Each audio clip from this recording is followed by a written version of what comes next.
Di dunia pengembangan perangkat lunak, kecepatan seringkali menjadi faktor kritis. Semakin cepat suatu produk diluncurkan, maka semakin cepat mendapatkan feedback dari pengguna.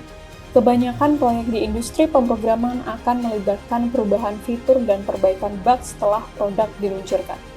Jika programmer fokus hanya pada kesempurnaan sebuah produk, bukan tidak mungkin produk tersebut terlambat diluncurkan. Namun bukan berarti kami tidak mengapresiasi kesempurnaan saat membuat produk. Tetap ada standar dan mutu yang akan selalu dijaga. Di Refactory, kami mengadopsi value kecepatan daripada sebuah kesempurnaan. Lalu, bagaimana kami menerapkan hal ini? Ketika kita bekerja untuk mengerjakan requirement dari klien, itu tentu saja ada yang namanya timeline. Jadi timeline ini adalah patokan waktu untuk kita bisa menyelesaikan pekerjaan yang sudah disepakati ya scope-nya. Nah, ada beberapa case itu bahwa timeline ini cukup ketat. Jadi di situ kita tidak bisa secara idealis itu mengejar kesempurnaan, karena apabila kita mengejar kesempurnaan maka yang dikorbankan itu adalah dari segi penyelesaian development-nya atau timeline-nya. Tapi di sisi lain kita juga dalam mengejar timeline itu juga dalam pengerjaannya nggak yang benar-benar kayak awur-awuran ya. Ya untuk yang sudah berjalan yang sedang kita lakukan ini. Jadi ketika ada requirement atau ya ada project baru masuk, itu tentu saja di awal fase itu adalah proses untuk mematangkan dari requirement-nya. Ketika proses itu terjadi di pihak lain dari sisi engineering-nya, itu kita istilahnya curi start lah untuk memulai pengerjaan development-nya. Ketika requirement itu disusun sampai keluar PO lah, nah itu sampai keluar PO itu berjalan beriringan gitu. Nah untuk penjalanannya ketika memang sudah dimulai proses development-nya, tentu akan berkomitmen ya. Misalkan dari klien request fitur A itu bisa diselesaikan di minggu ini seperti itu. Nah pekerjaan itu bisa di deliver dan di approve oleh klien itu ya sesuai dengan timeline yang sudah ditentukan. Nah perihal nanti misalkan ada revisi atau ada sesuatu isu yang ditemukan, itu akan diselesaikan akan dikerjakan di fase berikutnya, mungkin seperti itu. Tapi untuk mencapai itu ya apapun akan kita lakukan ya.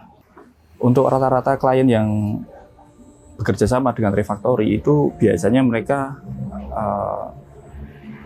minta cepat gitu biasanya.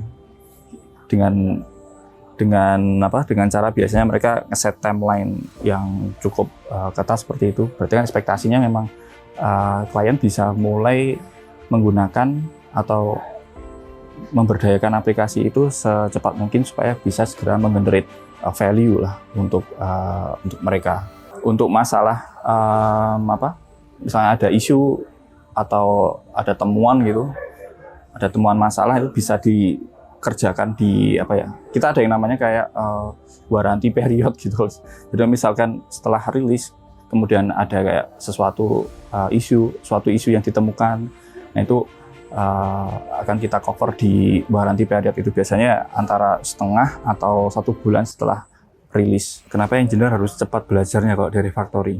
Ya karena memang di Refactory ini nggak mengenal stack lah, nggak mengenal kayak si A ini spesialis misalnya React atau spesialis Swift atau Kotlin gitu, nggak ada. Jadi stereotip seperti itu nggak dikenal itu di Refactory. Jadi di Refactory itu harus siap ketika seorang engineer di Refactory itu mesti siap ketika engineer itu di-assign ke suatu project.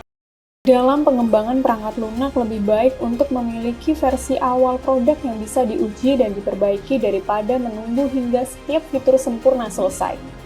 Saat developer menulis kode dengan lebih cepat, maka dapat melakukan perbaikan atau bahkan pengembangan produk dengan lebih efektif. Dalam konteks pemberdayaan, seorang pemula akan lebih cepat belajar ketika ia mengerjakan banyak hal. Karena itu akan mengembangkan ilmu dan keterampilan baru. Lalu bagaimana cara organisasi untuk mengembangkan nilai ini ke engineer baru di Refactory? Oke, kalau menurut saya ya kecepatan itu cukup penting sih dalam software engineering, karena kan sebuah program itu sebenarnya muncul dari ide. Nah, kalau ide itu tidak segera dieksekusi, kemungkinan ya cuman jadi omong kosong sih. Ya, soal kecepatan tentu ini sudah diterapin di Refactory sendiri ya.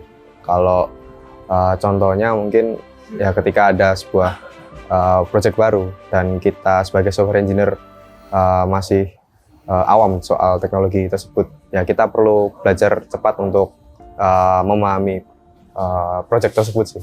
Ya, manfaatnya ya tentu kita terbiasa ya untuk berpikir cepat dan juga tentu belajar dengan cepat. Dampaknya sendiri ya mungkin kita perlu ekstra lebih sih untuk bisa belajar dengan lebih cepat. Itu menjadi sebuah urgensi ya tentu harus segera dilakukan ya. Kalau menunggu hasil yang sempurna mungkin bakal molor jadi terlambat. Keuntungannya mungkin ketika app kita udah lebih cepat dikembangkan dan dipublish, kita bisa lebih cepat dapat feedback dari user sih Mas. Ketika kita nulis kode ya dengan waktu yang singkat ya mungkin bisa dipastikan akan ada bug di situ sih. Tapi ya dengan bug sebenarnya kita juga belajar sih soal penulisan kode yang lebih efisien dan lebih baik daripada sebelumnya. Enggak sih, cepat tuh ya enggak asal jadi, tapi ketika cepat ya tentu ada value yang di-deliver di situ sih Mas. Kalau di Refactory tentu langsung ke real project ya Mas. Untuk seorang engineer bisa belajar lebih cepat di teknologi tersebut. Strateginya mungkin lebih menguasai dasarnya dulu sih Mas. Dasar dan konsep-konsep yang ada di pemrograman ya. Sehingga kita ketika belajar suatu teknologi baru, ya ketika udah ada dasarnya jadi lebih cepat sih di situ. Meskipun kecepatan penting, ini tidak berarti mengabaikan proses menuju kesempurnaan sama sekali. Kode yang buruk atau tidak terstruktur dapat menyebabkan masalah di masa depan, seperti kesulitan dalam pemeliharaan, debugging, dan bukan tidak mungkin merugikan bisnis. Kami percaya kecepatan akan mendorong seseorang untuk belajar lebih efektif dan menemukan pelajaran dari kesalahan yang dibuat. Di sisi lain, harapannya setelah belajar dari kesalahan yang dibuat, kelak mereka bisa menemukan kesempurnaan dari apa yang dikerjakan.